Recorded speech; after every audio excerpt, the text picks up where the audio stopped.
अस्सलाम वालेकुम, आप देख रहे हैं समा, मैं हूं रमीज अहमद और मैं हूं सबाशिर। हेडलाइंस आपने जानी, बुलेटिन में शामिल करेंगे मुल्क की सियासत से जुड़ी कुछ खबरें, खेल के मैदान में क्या हो रहा है और इससे भी आगाह करेंगे। लेकिन सबसे पहले आपको इस बड़ी खबर से आगाह करें, हुकूमत और तहरीक लब्बैक पाकिस्तान के दरमियान मुआहदे की कॉपी सामने आ गई। इस मुआहदे के तहत हुकूमत तहरीक लब्बैक को 4th शेड्यूल से निकालेगी। अपडेट्स हासिल करेंगे समा के नुमाइंदे अब्बास शब्बीर से। अब्बास, डेडलॉक कहां पर था, कैसे खत्म हुआ और क्या यकीन दहानी करवाई गई TLP को? देखिए, हमारे जराए बताते हैं कि डेडलॉक एक हफ्ते पहले खत्म हो चुका था। सिर्फ तहरीरी मुआहदे को शक्ल देनी थी।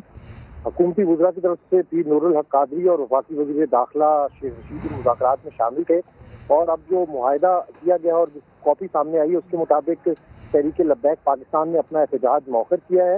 हुकूमत ने TLP मुआहदे को मंजूरी के लिए पार्लियामेंट में पेश करने का फैसला किया है। कॉपी के मुताबिक मुआहदे के तहत हुकूमत तहरीक लब्बैक को 4th शेड्यूल से निकालेगी। खिलाफ वर्जी की सूरत में 3 माह पहले होने वाला मुआहदा मनसूख हो जाएगा।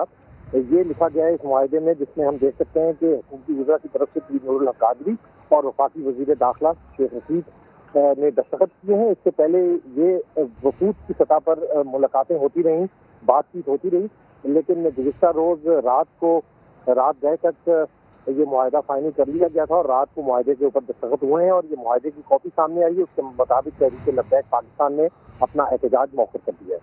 अपडेट्स के लिए शुक्रिया अब्बास। वज़ीर आज़म को तरक्याती फंड्स देने के मामले पर क्लीन चिट मिल गई। सुप्रीम कोर्ट ने वज़ीर आज़म का जवाब तसल्ली बख्श करार देते हुए तरक्याती फंड्स इजरा केस को निपटा दिया। दौरान समाअत नामालूम ज़राए से व्हाट्सएप पर दस्तावेजात भेजे जाने की गूंज। जस्टिस काजी फाइज ईसा और अटॉर्नी जनरल में सख्त जुमलों का तबादला भी हुआ। चीफ जस्टिस गुलजार अहमद ने रिमार्क्स दिए कि हम यहाँ वज़ीर आज़म हाउस कंट्रोल करने नहीं बैठे। जस्टिस उमर अता बंदियाल के रिमार्क्स से माहौल मामूल पर आ गया। अरकान असम्बली को तरक्याती फंड्स देने से मुतल्लिक केस का ड्रॉप सीन। किसी को तरक्याती फंड्स जारी न करने से मुतल्लिक वज़ीर आज़म का जवाब मुदल्लल और इत्मीनान बख्श करार, केस निपटा दिया गया। दौरान समाअत वज़ीर आज़म से जवाब तलब करने पर अटॉर्नी जनरल का एतराज। जस्टिस काजी फाइज ईसा से तल्ख कलामी भी हो गई। जस्टिस फाइज ने कहा, जो एतराज आज कर रहे हैं वो कल क्यों नहीं किया? मेरे खिलाफ ट्वीट्स की भरमार हो रही है। कल मुझे नामालूम जराए से व्हाट्सएप पर कुछ दस्तावेजात भेजी गयी। NA-65 में हुकूमती इत्तेहादी को भारी भरकम फंड्स जारी किए गए। क्या सड़क की तामीर के लिए मखसूस हलकों को फंड्स दिए जा सकते हैं? क्या वज़ीर आज़म का काम लिफाफे तकसीम करना है? माजी में अदालतें वज़ीर आज़म को तलब करती रही हैं। मालूम नहीं कि वज़ीर आज़म को सियासी इक़दामात पर आईनी तहफ़्फ़ुज़ हासिल है या नहीं। अटॉर्नी जनरल ने जवाब दिया कि किसी रुकन असम्बली को तरक्याती फंड्स नहीं दिए जा सकते, जबकि आईनी सवाल किसी भी सतह पर उठाया जा सकता है। व्हाट्सएप दस्तावेजात वाली आपकी शिकायत का जायजा लेंगे, जिस पर जस्टिस फायज ईसा ने कहा, मुझे शिकायत कुनंदा न कहें, मैं सिर्फ निशानदही कर रहा हूँ। चीफ जस्टिस गुलजार अहमद ने रिमार्क्स दिए, जज साहब और वज़ीर आज़म एक मुकदमा में फ्रीक हैं। हम वज़ीर आज़म ऑफिस कंट्रोल करने नहीं बैठे। जस्टिस उमर अता बंदियाल ने कहा, क्या वज़ीर आज़म को आईनी तहफ़्फ़ुज़ हासिल है? हुकूमत जवाबदेह हो तो वज़ीर आज़म से नहीं पूछा जा सकता। अटॉर्नी जनरल साहब कोई गैर कानूनी हुक्म जारी न करने दिया करें। सुप्रीम कोर्ट में अरकान असम्बली को तरक्याती फंड्स देने से मुताल्लिक केस की समाअत। अदालत ने वज़ीर आज़म का जवाब तसल्ली बख्श करार दिया। जस्टिस आपको बताएं कि उन्होंने कहा कि वज़ीर आज़म का जवाब काफ़ी मुदल्लिल है। समाअत नामालूम ज़राए के हवाले से भी इस पर बात हुई। अपडेट्स हासिल कर लेते हैं समा के नुमाइंदे जुल्करनैन इकबाल से। जुल्करनैन, बताइएगा कैसी गर्मा गर्मी थी अदालत के इस पूरे अहाते के अंदर? देखिए, आज जो बेंच है वो आपस में थोड़ा सा तकसीम नज़र आ रहा था। समाअत शुरू होते ही जस्टिस उमर अता बंदियाल ने अटॉर्नी जनरल ऑफ पाकिस्तान को पॉइंट आउट करके कहा कि आपने वज़ीर आज़म का जवाब करवाया है, जबकि वज़ीर आज़म को तो नोटिस ही नहीं किया गया था। नोटिस ही वज़ीर आज़म के सेक्रेटरी को था। वज़ीर आज़म को आईनी तहफ़्फ़ुज़ हासिल है। क्या इस अंदाज़ में वज़ीर आज़म से जवाब मांगा जा सकता है? ये एतराज़ आपने क्यों नहीं किया था? और साथ ही साथ जस्टिस उमर अता बंदियाल ने यह भी कहा कि जो वफाकी हुकूमत जब जवाबदेह हो तो उससे वज़ीर आज़म से नहीं पूछा जाता, बल्कि जो सेक्रेटरीज़ हैं हुकूमत उनके ज़रिए चलाई जाती है, उनसे ही जवाब मांगा जाता है। इस पर अटॉर्नी जनरल ऑफ पाकिस्तान ने कहा वो एतराज़ ज़रूर उठाना चाहते थे, लेकिन वो अपना एतराज़ आज उठाएंगे क्योंकि वो एक नेक नीति साबित करना चाह रहे थे कि वज़ीर आज़म की जानिब से, इसलिए उन्होंने कल ये एतराज़ नहीं उठाया था। आज वज़ीर आज़म के दस्तखत पर अपने जवाब भी वो इसी वजह से लेकर आए हैं। इस पर जस्टिस काजी फाइज ईसा बोले कि वज़ीर आज़म के जो ऑफिशियल इक़दामात हैं, जो बतौर सरकारी अफसर वो वज़ीर आज़म करते हैं, उनको तहफ़्फ़ुज़ हासिल ज़रूर है, लेकिन उनके जो सियासी इक़दामात हैं उनको कोई आईनी तहफ़्फ़ुज़ आर्टिकल 248 के तहत हासिल नहीं है।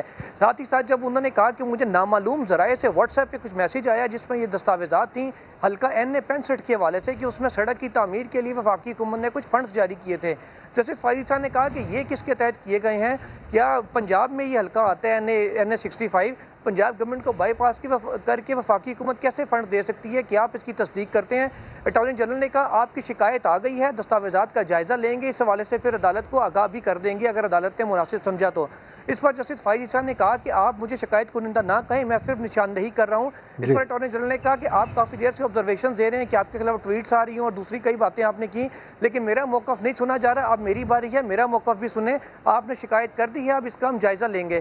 चीफ जस्टिस ऑफ पाकिस्तान ने कहा कि जस्टिस काजी फाइज ईसा और वज़ीर आज़म एक मुकदमे में फरीक हैं, इसलिए इस केस को मज़ीद आगे नहीं चलाना चाहिए। वज़ीर आज़म का जवाब आ चुका है, जिस पर अदालत को इत्मीनान है, मुद्दल जवाब है कि किसी को तरक्याती फंड्स जारी ठीक है, और ऐसे में केस को निपटा दिया गया। अपडेट्स के लिए शुक्रिया जुल्करनैन। एक और अहम मामले का जिक्र, हुकूमत मान गई, विफाक के सरकारी मुलाजमीन तनख्वाहें बढ़ाने में कामयाब हो गए। वज़ीर दाखिला शेख रशीद और वज़ीर दिफा परवेज़ खटक ने खुशखबरी सुना दी। क्या कहना था वफाकी वज़रा का, आपको सुनाते हैं।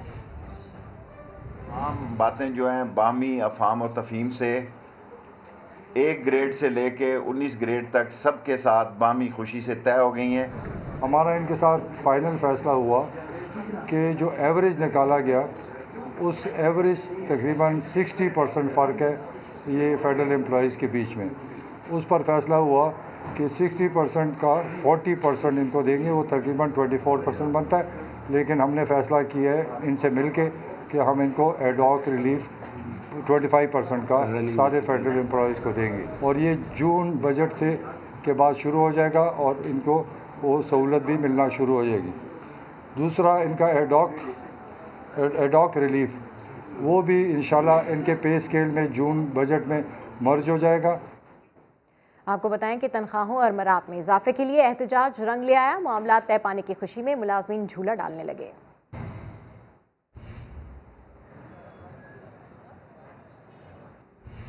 लगता है मुतालबात मंजूर होने के बाद खुशियां मनाई जा रही हैं। हो गए हैं जी पूरे। मुतालबात कब मंजूर होंगे यार? हो जाएगा अभी तो मर जाएंगे भी, लेकिन मुतालबात मंजूर नहीं हो गए मुतालबात। अच्छा खुशखबरी देना। कहाँ से आए हैं आप लोग? 410 से। इसकी मज़ीद तफसीलात जानते हैं वहाब कामरान से। जी वहाब कामरान, अपडेट कीजिए। ये सरकारी मुलाजमीन है, प्रेस क्लब के सामने पार्क में सरकारी मुलाजमीन की मौज मस्तियाँ।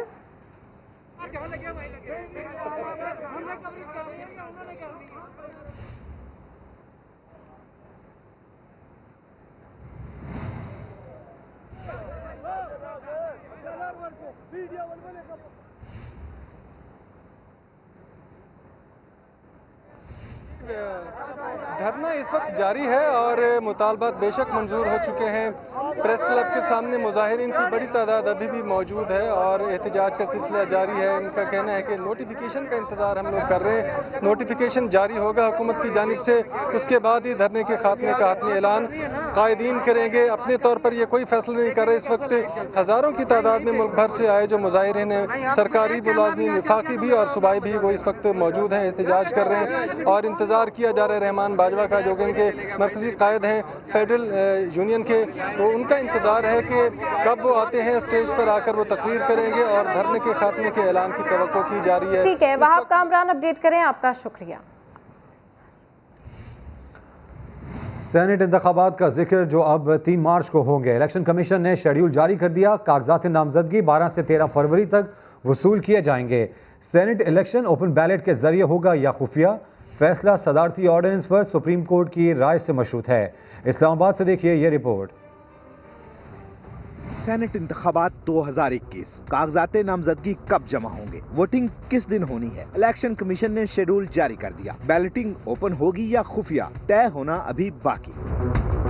शेड्यूल के मुताबिक 12 से 13 फरवरी तक उम्मीदवार पार्टी टिकट के साथ कागजात नामजदगी जमा कराएंगे। स्क्रूटनी के लिए 15 और 16 फरवरी की तारीखें मुकर्रर। कागजात मंजूर या मुस्तरद होने के खिलाफ अपीलें 17 से 18 फरवरी तक दायर हो सकेंगी। इलेक्शन कमीशन 19 से 20 फरवरी तक अपीलों पर फैसला सुनाएगा। उम्मीदवारों की फहरिस्त 21 फरवरी को जारी होगी। 22 फरवरी तक कोई भी उम्मीदवार इलेक्शन से दस्तबरदार हो सकता है। इसके बाद उम्मीदवारों के नाम प्रिंटिंग के लिए भेज दिए जाएंगे। ऐवान बाला का इंतखाब 3 मार्च को होगा। इंतखाब के तरीकाकार से मुतालिक सदारती ऑर्डिनेंस पर फैसला अदालत उज़्मा करेगी। सेनेट इलेक्शन ओपन बैलेट पर कराने के लिए हुकूमत ने सुप्रीम कोर्ट से रुजू कर रखा है। 22 फरवरी तक सुप्रीम कोर्ट का फैसला आ गया तो इलेक्शन का तरीकाकार तब्दील हो सकेगा। उम्मीदवारों की हतमी फहरिस्त शाया होने के बाद पोलिंग का तरीकाकार तब्दील नहीं हो सकता। सेनेट इलेक्शन से मुतालिक सदारती ऑर्डिनेंस से मुतालिक केस में अटॉर्नी जनरल ने सुप्रीम कोर्ट को बताया कि ऑर्डिनेंस में जो तरमीम की इलेक्शन उसके मुताबिक होगा। इलेक्शन कमीशन के वकील ने अदालत को बताया कि सेनेट इंतखाबात का शेड्यूल जारी कर चुके हैं। इसकी मजीद तफसीलात जानते हैं जुल्करनैन इकबाल से। जुल्करनैन इकबाल, अहम मामला है, अहम समातें अपडेट कीजिए।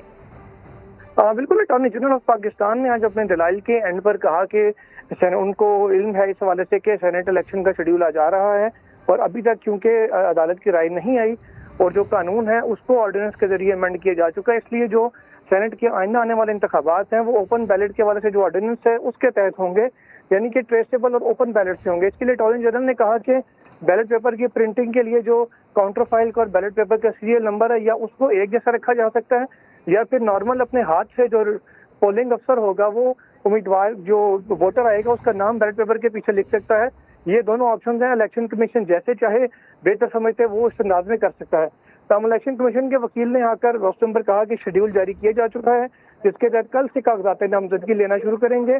चीफ जस्टिस ऑफ पाकिस्तान ने कहा कि शेड्यूल के मुताबिक आप अपना इलेक्शन ठीक है, शेड्यूल जा चुका है और कल से कागजात नामजदगी लेना शुरू करेंगे। अपडेट कर रहे थे जुल्करनैन इकबाल, आपका शुक्रिया। लीगी रहनुमा ख्वाजा साद रफीक की हुकूमत पर कड़ी तनकीद, कहते हैं हर तरह का माफिया PTI में मौजूद है। हुकूमत ने सरकारी मुलाजमीन पर ऐसी शेलिंग की कि लगता था कि बादल नीचे आ गए हैं। एहतसाब अदालत के बाहर मीडिया से गुफ्तगू में मजीद क्या कहना था, आइए देखते हैं। पाकिस्तान मुस्लिम लीग नून की सारी क़यादत या अदालतों में होती है या इन्वेस्टिगेशन को भुगत रही होती है। हर दौर में हर वज़ीर आज़म गलत था, या ये डाकू है या ये करप्ट है। एहतसाब का नारा भी हर दौर में लगा। ये PTI का दावा है पारसाई है। कोई काम ऐसा नहीं है जो आपको PTI में खराब काम नहीं मिलता। हर तरह का माफिया PTI के अंदर मौजूद है। सरकारी मुलाजमीन पर जो कल तशद्दुद हुआ है बेईमाना और जो उन पर जबर किया गया है, इसकी हम पुरजोर अल्फाज में मजम्मत करते हैं। इतनी शेलिंग की गवर्नमेंट ने कि ये लगा जैसे बादल नीचे आ गए इस्लामाबाद में। अपोजिशन के पास महदूद ऑप्शन बिल्कुल नहीं है। अभी असेंबलियों के अंदर एहतजाज की बात है और वो मुसलसल चलेगा और एक के बाद दूसरी बात होगी, एक के बाद दूसरा कदम उठाया जाएगा। आशियाना स्कैंडल में पेशी पर आए शहबाज शरीफ ने ख्वाजा साद रफीक और ख्वाजा हसन की सुलह करा दी। लीगी रहनुमाओं की सियासी सूरत हाल पर साबिक वज़ीर आला से अहम गुफ्तगू हुई, जबकि एहतसाब अदालत के बाहर तलखी भी होती रही। इस हवाले से रिपोर्ट कर रहे हैं शाहिद हुसैन। अदालत में मसालेहत भी और झगड़े भी। शहबाज शरीफ की पेशी हंगामा खेज रही। लीगी सदर ने ख्वाजा साद रफीक और ख्वाजा हसन के दरमियान तो सुलह करा दी। सुलह करवा दिया, हाथ मिलाया। पहले की होगी बेटा, पहले की हुई। आज तो मियां साहब ने बकायदा हाथ आपने मिलाया। मियां साहब ने नहीं, मैंने खुद मिलाया। मियां साहब वाज जस्ट देयर। मगर थोड़ी देर बाद ही दो लीगी कारकुन आपस में लड़ पड़े। अदालत के दाखिली रास्ते पर DSP और वकील के दरमियान भी झगड़ा हो गया। कमरा अदालत में साद रफीक और एयाज सादिक ने सियासी सूरत हाल पर साबिक वजीर आला से गुफ्तगू भी की। अहम गुफ्तगू हुई है, बानी खेज गुफ्तगू हुई है, मगर आपको तो नहीं बतानी। इससे पहले दौरान समात कमरा अदालत में रश पर जज ने शहबाज शरीफ को रोस्ट्रम पर बुलाया और कहा कि कारकुनान की हाजिरी लगाकर जाने का कहें। कमरा अदालत से गैर जरूरी लोगों के जाने के बाद फाजिल जज ने नैब के गवाह का बयान रिकॉर्ड करके समात 17 फरवरी तक मुलतवी कर दी, जबकि पैरागॉन रेफरेंस की आइंदा समात 25 फरवरी को होगी। कैमरामैन अजहर इकबाल के साथ शाहिद हुसैन, समा, लाहौर। किमाड़ी पर जहरीली गैस से हलाकतों का केस। Sindh environmental and protection agency report में अहम इंकशाफात सामने आ गए। सीफा रिपोर्ट में किमाड़ी और अतराफ में जहरीली गैस की तस्दीक हो गई। अपडेट्स हासिल कर लेते हैं समा के नुमाइंदे इरफान रग से। इरफान, बताइएगा क्या कुछ दर्ज है इस रिपोर्ट में? ये रमीज बताया गया है इस रिपोर्ट में कि जो ये वाक़या हुआ है 16 फरवरी 2020 को, तो 17 और 18 फरवरी को किमाड़ी और उसके अतराफ से सैंपल्स लिए गए हैं। ज़ियाउद्दीन अस्पताल और क्लिफ्टन और किमाड़ी, इसके अलावा मसान चौक, भुट्टा चौक, इस तरह किमाड़ी के दूसरे दीगर जो मकामात हैं वहाँ से जो सैंपल्स लिए गए थे उसको ग्लोबल जो लैब से भी टेस्ट करवाया गया और जो रिपोर्ट सामने आई है वो बड़ी खतरनाक है। रिपोर्ट में बताया गया है कि जो स्टैंडर्ड है और जो मयार है का एयर क्वालिटी का उससे कहीं ज्यादा ये गैस यहाँ पर पाई गई है और जहरीली गैस है ये। बिलखुसूस कार्बन मोनोऑक्साइड के बारे में और सल्फर डाइऑक्साइड के बारे में बताया गया है कि ये जानलेवा साबित होती है और जो मुकर्ररा इसके म्यार है उसके बहुत ज्यादा इस मिकदार में ये फिजा में मौजूद थी, जो कि अमवात का सबब बन सकती है। अदालत ने इस रिपोर्ट को रिकॉर्ड पर रखा है और हिदायत की है पुलिस को कि इस रिपोर्ट की रोशनी में मजीद कार्रवाई की जाएगी। अपडेट्स के शुक्रिया इरफान। एक और हादसा हुआ, आग ने 3 जानें ली तो 1 माह से कराची पोर्ट पर खड़े फायर टेंडर्स बिलाखिर गवर्नर हाउस मुंतकिल कर दिए गए। इस हवाले से रिपोर्ट कर रहे हैं संजय साधवानी। कराची में आग लगने के पे दर पे वाकयात, मजीद 3 जानों के ज़िया के बाद हुकाम को शहरियों का ख्याल आ ही गया। कराची के लिए मंगवाए गए 52 नए फायर टेंडर 1 माह से पोर्ट पर खड़े थे। दावा था कि जल्द ये सड़कों पर होंगे। कराची के लिए तोहफा है और फायर टेंडर्स आए हैं, 52 फायर टेंडर्स। पुराने वक्तों में सिर्फ 7 फायर टेंडर्स चल रहे होते तो शहर जलता रहता था।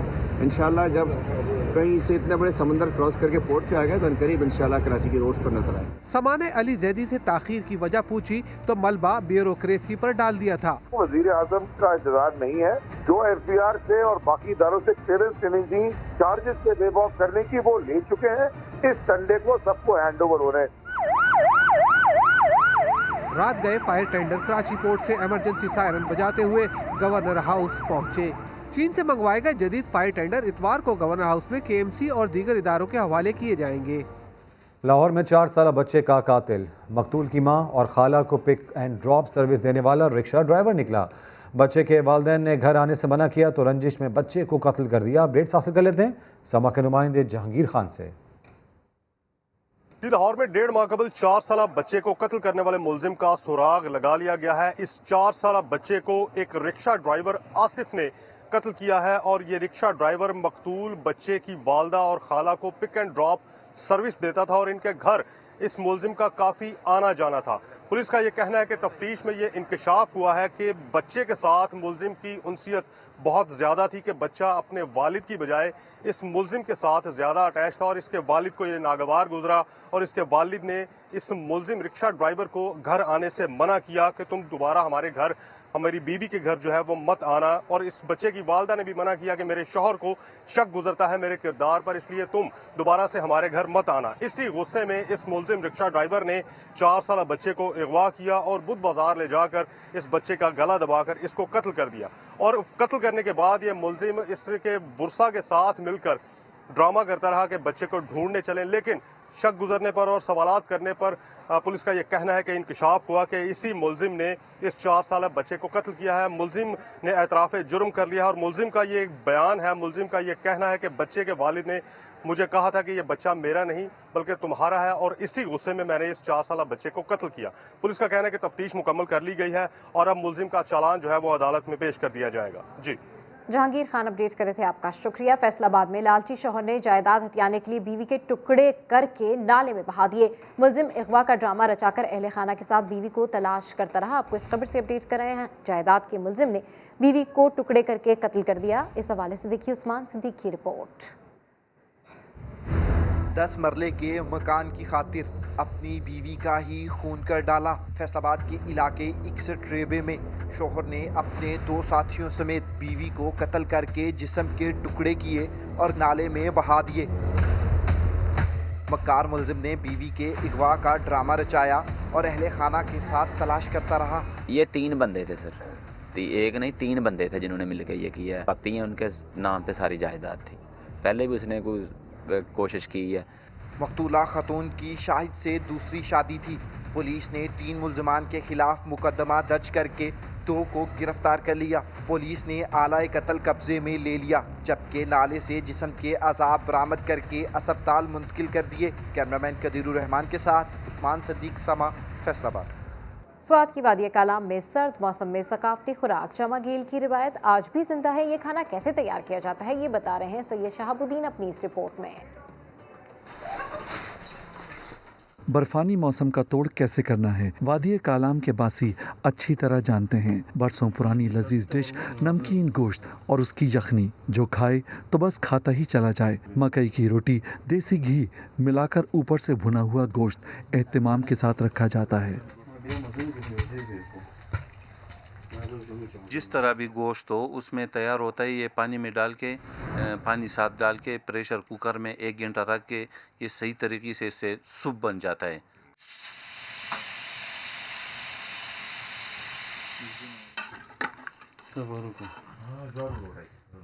सर्दियों में ये रिवायती खाना खास मेहमानों को भी खिलाया जाता है। चमगिल का जो खुराक है ट्रेडिशनल काफ़ी मशहूर हैं और ये हम स्पेशल उन लोगों को खिलाते हैं जो VVIP होते हैं, जो ख़ास बंद आते हैं ना उनको खिलाते हैं। ये रिवायती खाना तैयार होने के बाद मट्टी और लकड़ी के पुराने बर्तनों में डालकर मेहमानों की ज़ियाफ़त की जाती है। कैमरामैन फरजंद अली के साथ सैयद शहाबुद्दीन, समा सवात। और अब खाने वाली जगह का जिक्र। बंस रोड से फूड स्ट्रीट ख़त्म की जाए, शहरी दरख्वास्त लिए सिंध हाई कोर्ट पहुँच गया। दरख्वास्त गुजार के वकील ने अदालत को बताया कि शाम 6 बजे के बाद मोटरसाइकिल तक घर नहीं ले जा सकते। 8-10 होटल हैं, 50,000 मकीनों को सज़ा क्यों दी जा रही है। अदालत ने रिमार्क्स दिए कि अगर अहले मोहल्ला को शिकायत है तो सब हलफनामे दें। कराची पहचाना ही बंस रोड से जाता है। यहाँ के शहरी पहले ही जहनी तनाव का शिकार हैं। अगर कराची वाले बच्चों के साथ खाना खा लेते हैं तो क्या हो गया। जाइए लाहौर देखिए, हर जगह फूड स्ट्रीट्स हैं, बेचारे गरीब लोग खाना खाते हैं, क्या हम उन्हें बंद करवा दें। अदालत ने दरख्वास्त गुजार से दरख्वास्त के काबिल समाअत होने पर दलाइल तलब कर लिए। बैक बोलो रावलपिंडी में बात करते हैं पीर विधाई की। जगह जगह कचरे के ढेर, सिवरेज का गंदा पानी और टूटी सड़कें।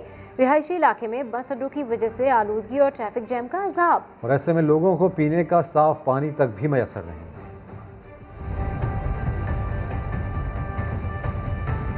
मैं हूं वाजिद खान और मेरा ताल्लुक है रावलपिंडी के इलाके पीर बदाई से। हर तरफ गंदगी ही गंदगी, कचरा ही कचरा और सेवरेज का निज़ाम भी आपके सामने। नाला लई में कचरे के ढेर और दोनों तरफ तजावज़ात भी इंतजामिया को नजर नहीं आती। रिहायशी इलाकों में बसों के अड्डे भी मुश्किलात की बड़ी वजह है। मंडी मोड़ से पीर बदाई अड्डे और राजा बाजार को जाने वाली सड़क एक तो पहले ही तंग, ऊपर से तजावज़ात की भरमार। फिर ट्रैफिक जाम का अजाब भला क्यों ना हो। गाड़ियों का धुआं और उड़ती धूल फांक फांक कर भी लोग बीमार हो रहे हैं। और इधर देखें बिजली के लटकते तार मौत का पैगाम दे रहे हैं, लेकिन कोई भी देखने वाला ही नहीं। ये तो सड़कों गलियों का हाल है जनाब। घरों में तो लोग पीने के साफ पानी को भी तरसते हैं। लोग बोल बोल के थक गए हैं, लेकिन जब कोई सुनने वाला ही ना हो तो मसाइल का हल हो भी तो कैसे। बेकार और बची कुची लकड़ियां अब जलाई नहीं बल्कि सजाई जाएंगी। पेशावर के एक फनकार ने नाकारा लकड़ियों के दोबारा इस्तेमाल का मुनफरिद तरीका निकाल लिया। शहाबुर रहमान की रिपोर्ट। नाकारा लकड़ियों को खूबसूरत फनपारों में डालना किसी हुनर से कम नहीं। इस हुनर को अपनाया पेशावर के 30 साला नियाज अली ने। अपने दस्त महारत से खूबसूरत शाहकार तख्लीक करना पहले इसका शौक था, जो अब बना इसके रोजगार का वसीला।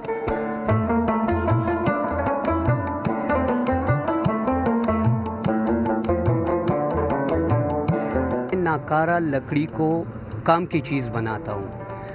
लोगों के घर के खूबसूरती के लिए और हुजरों के लिए और बच्चों के लिए। जो भी अशिया सूबे की सकाफत की अक्कासी भी है और खरीदारों के लिए कशिश का सबब भी।